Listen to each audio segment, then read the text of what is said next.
तलाकशुदा आईपीएस पत्नी 10 साल बाद पति की झोपड़ी तक पहुंची। सच सामने आया तो पूरा गांव सन्न रह गया। दोस्तों, यह कहानी है बिहार के वैशाली जिले के एक छोटे से गांव की। दोपहर का समय था। गांव की धूल भरी सड़क पर अचानक एक सरकारी गाड़ी आकर रुकी। लाल बत्ती, चमकती गाड़ी। गांव वालों ने एक दूसरे की तरफ देखा। सब समझ गए ये कोई आम आदमी नहीं है। गाड़ी का दरवाजा खुला। जैसे ही एक औरत बाहर उतरी, पूरा गांव खामोश हो गया। वह थी आईपीएस अंजलि सिंह, वर्दी में, सख्त चेहरे के साथ, लेकिन आंखों में कुछ ऐसा था जो वर्दी से छुपा नहीं था।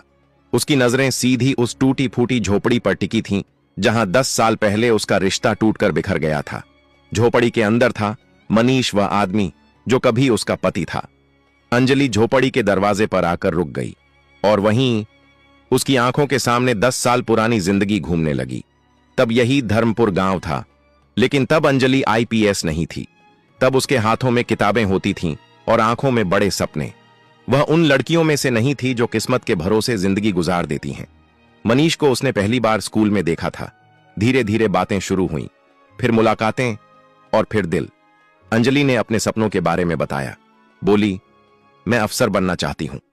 मनीष ने न हंसकर उड़ाया, न सवाल किया, बस शांति से कहा, मैं तुम्हारी मदद करूंगा, बस तुम अफसर बन जाओ। यही बात अंजलि को सबसे अलग लगी। न शक, न रोक, सिर्फ भरोसा। धीरे धीरे प्यार हुआ और फिर शादी। शादी के बाद जिंदगी मुश्किल थी, लेकिन खूबसूरत। अंजलि रात रात भर पढ़ती। मनीष पास बैठा रहता, कभी पानी रख देता तो कभी किताबें। पहली बार जब अंजलि परीक्षा में फेल हुई, वह पूरी रात रोती रही। मनीष ने कोई लंबा भाषण नहीं दिया, बस उसे सीने से लगाया और कहा, इस बार नहीं हुआ तो क्या हुआ, हम फिर से मेहनत करेंगे। दूसरी बार भी नहीं हुआ। गांव वालों के ताने शुरू हो गए। मनीष ने सब सुना और चुप रहा। तीसरी बार जब रिजल्ट आया, अंजलि का नाम लिस्ट में था। मनीष देर तक उस कागज को देखता रहा, फिर धीरे से बोला, अब तुम अफसर हो गई। उसकी आवाज में गर्व था। लेकिन यहीं से सब बदलने लगा। शहर, बड़ा घर, नई दुनिया। शुरुआत में अंजलि वहीं थी, मनीष को साथ रखती, उसकी इज्जत करती। लेकिन जैसे जैसे वर्दी का वजन बढ़ा, रिश्ते हल्के होते चले गए। ऑफिस की बातें घर तक आने लगीं। मीटिंग, कॉल, फाइलें। मनीष वहीं था, लेकिन अब वह बस पीछे छूटता जा रहा था। एक दिन अंजलि ने कहा, तुम ये गांव वाले कपड़े मत पहना करो। मनीष चुप रहा। दूसरे दिन बोली, मेरे सीनियर आते हैं, थोड़ा संभल कर रहा करो। मनीष ने बस सिर हिला दिया। धीरे धीरे अंजलि की झुंझलाहट बढ़ती गई और मनीष की खामोशी उसे चुभने लगी। उसे लगने लगा मनीष उसकी तरक्की में फिट नहीं बैठता। एक शाम अंजलि एक ऑफिशियल डिनर से लौटी। मनीष ने बस इतना कहा, तुम बहुत बदल गई हो। अंजलि ने वर्दी उतारते हुए कहा, बदलना पड़ता है, हर कोई तुम्हारी तरह नहीं रह सकता। मनीष ने हिम्मत करके पूछा, क्या मैं तुम्हें शर्मिंदा करता हूं? अंजलि ने बिना सोचे कहा, हां। वह एक शब्द मनीष को अंदर तक काट गया। उस रात उसने खाना नहीं खाया और अंजलि ने नोटिस भी नहीं किया। फिर झगड़े आम हो गए। अंजलि को लगता मनीष उसे रोक रहा है, मनीष को लगता वह खुद को खो रहा है। एक दिन अंजलि ने साफ कह दिया, मैं इस रिश्ते को अब ढो नहीं सकती। मनीष देर तक चुप रहा, फिर बोला, तो छोड़ दो। उस आवाज में गुस्सा नहीं था, सिर्फ थकान थी। तलाक हो गया, ना रोना, ना समझौता, बस कागजों पर एक रिश्ता खत्म। अंजलि ने सोचा, उसने सही किया। मनीष गांव लौट आया, बिना किसी शिकायत के। और आज 10 साल बाद आईपीएस अंजलि खाकी वर्दी में सरकारी गाड़ी के साथ पूरा रुतबा लेकर उसी झोपड़ी के सामने खड़ी थी जहां कभी उसका सब कुछ छूट गया था। लेकिन उसके दिल के अंदर कुछ अजीब सा कांप रहा था, जैसे कोई पुरानी चोट फिर से जाग गई हो। अंजलि ने धीरे से दरवाजे पर दस्तक दी। अंदर से धीमी, थकी सी आवाज आई, आ रहा हूं। दरवाजा खुला। सामने मनीष खड़ा था। वही मनीष, लेकिन बिल्कुल बदला हुआ। शरीर पहले से पतला, कंधे थोड़े झुके हुए, चेहरे पर थकान की रेखाएं और आंखों में एक अजीब सी शांति। ऐसी शांति जो बहुत कुछ सह लेने के बाद आती है। उसने अंजलि को देखा, फिर उसकी खाकी वर्दी, फिर कंधों पर चमकते सितारे, और बस इतना कहा, यहां क्यों आई हो? अंजलि एक पल को वहीं ठिठक गई। उसे लगा था मनीष उसे देखकर चौंक जाएगा, शायद नाराज होगा, शायद कुछ कहेगा, लेकिन वह ऐसे खड़ा था जैसे रोज किसी अफसर को इसी तरह देखते रहने का आदी हो। झोपड़ी के अंदर की दुनिया, झोपड़ी के अंदर हल्की सी धूप छन रही थी। मिट्टी का फर्श, एक कोने में पुरानी चारपाई, दीवार से टिकी एक टूटी सी कुर्सी। अंजलि ने चारों ओर देखा। यह वही झोपड़ी थी, लेकिन अब और भी छोटी लग रही थी, जैसे समय ने इसे भी सिकोड़ दिया हो। बैठिए, मनीष ने कुर्सी की तरफ इशारा किया। अंजलि पहली बार हिचकिचाई। इतनी बड़ी अफसर होते हुए भी आज उसे बैठने में झिझक हो रही थी। वह कुर्सी पर बैठ गई। मनीष चारपाई के किनारे। बीच में एक अजीब सी खामोशी थी, ऐसी खामोशी जिसमें शब्द नहीं होते, बस यादें बोलती हैं। गांव में खबर फैल चुकी थी, मनीष की झोपड़ी पर आईपीएस मैडम आई हैं। लेकिन हैरानी की बात यह थी कि कहीं कोई शोर नहीं था, कोई भीड़ नहीं थी, बस चुप्पी। अंजलि को लगा यह चुप्पी सामान्य नहीं है। मनीष उठा, मटके से पानी निकाला, एक गिलास में भरकर अंजलि की तरफ बढ़ा दिया। अंजलि ने गिलास पकड़ते समय उसके हाथ देखे, वही हाथ जो कभी उसके लिए खेतों में दिन रात मेहनत करते थे, अब और भी ज्यादा खुरदुरे हो चुके थे। उसने पानी पिया। आप यहां क्यों आई हैं? मनीष ने पूछा। यह पहली बार था जब उसने तुम नहीं, आप कहां था। वह एक शब्द अंजलि के दिल में चुभ गया। मैं। वह रुक गई। आईपीएस अफसर के पास हर सवाल का जवाब होता है, लेकिन आज उसके पास अपने आने की वजह का जवाब नहीं था। मनीष ने बिना दबाव डाले कहा, अगर कोई जरूरी काम हो तो बोलिए। अंजलि को समझ आ गया, मनीष टूटा नहीं था, झुका नहीं था, बस बदल गया था। तभी बाहर खड़ी कमला देवी आगे बढ़ी, गांव की सबसे बुजुर्ग औरत, जो सब कुछ जानती थीं। उन्होंने अंजलि की वर्दी देखी, फिर उसकी आंखों में झांका और कहा, मैडम, अंदर जगह कम है, बात बाहर कर लें तो अच्छा रहेगा। अंजलि बाहर आ गई। अब पूरा गांव सामने था। कमला देवी ने भारी आवाज में कहा, आप 10 साल बाद आई हैं। अंजलि ने सिर झुका लिया, धीमे से पूछा, सब ठीक है ना? कमला देवी रुकी, फिर बोली, सब ठीक तब होता जब मनीष बोल पाता। अंजलि चौंक गई। मतलब? एक एक करके लोग बोलने लगे। तलाक के बाद मनीष गांव छोड़कर शहर गया था काम ढूंढने, लेकिन हर जगह लोग पूछते, आईपीएस अफसर का पति होकर मजदूरी? कुछ हंसते थे, कुछ ताने मारते थे। अंजलि की सांसें तेज हो गईं। कमला देवी बोली, लेकिन मनीष ने कभी नहीं कहा कि आपने उसे छोड़ा।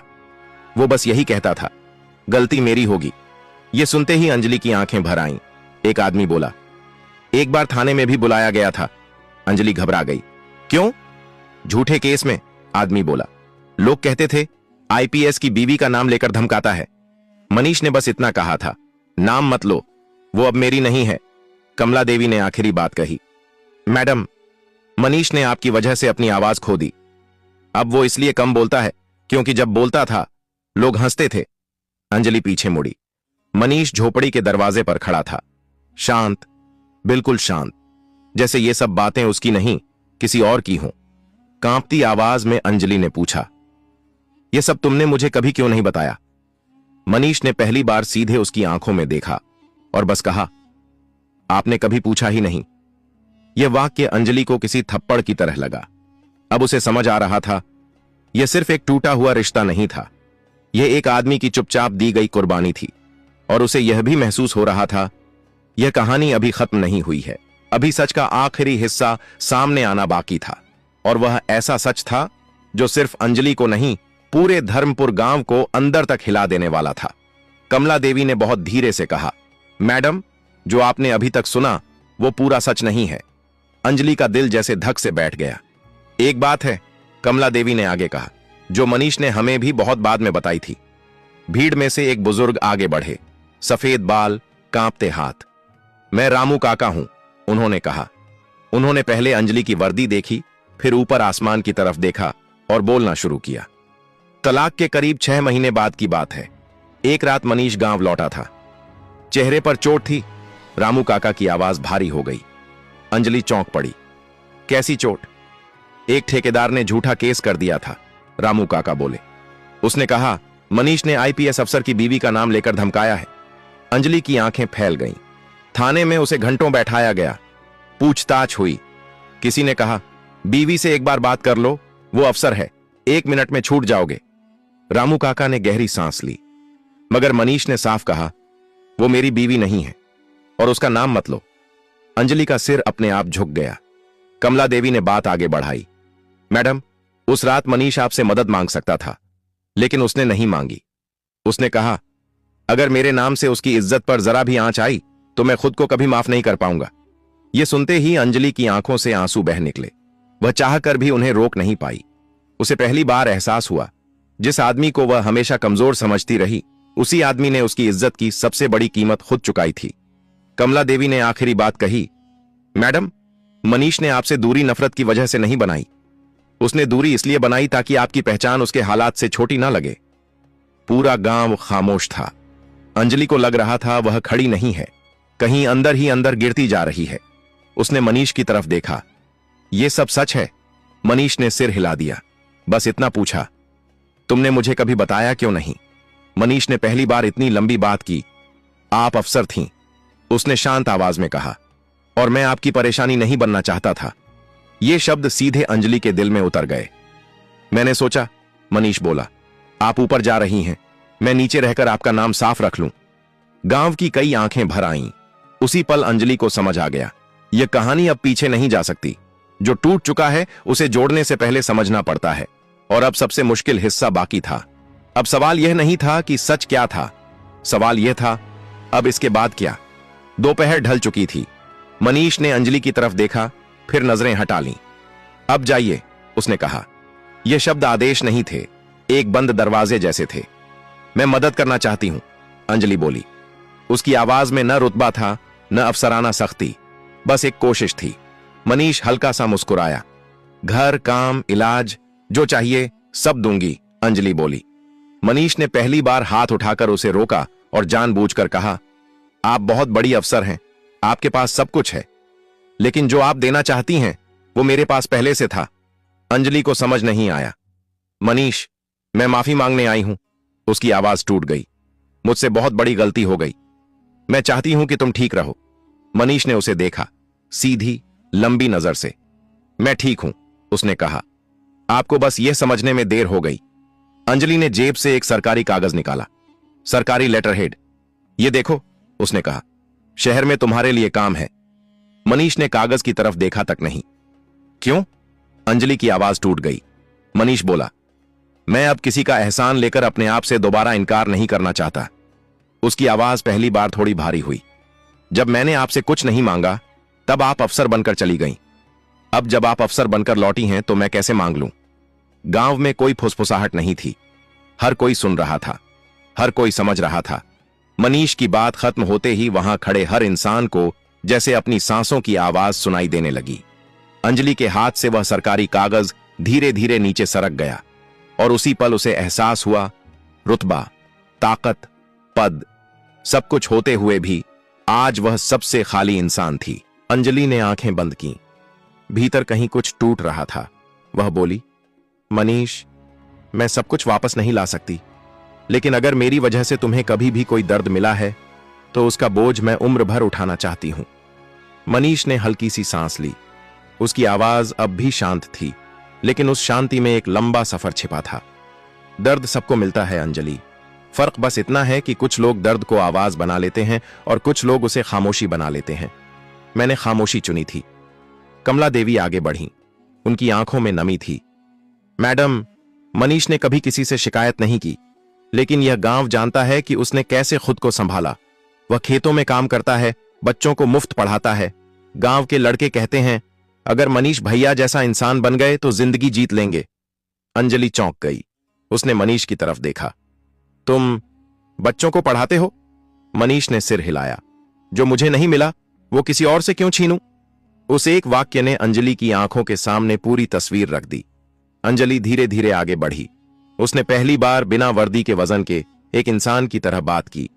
मनीष, अगर तुम चाहो तो मैं यह गांव छोड़कर चली जाऊंगी।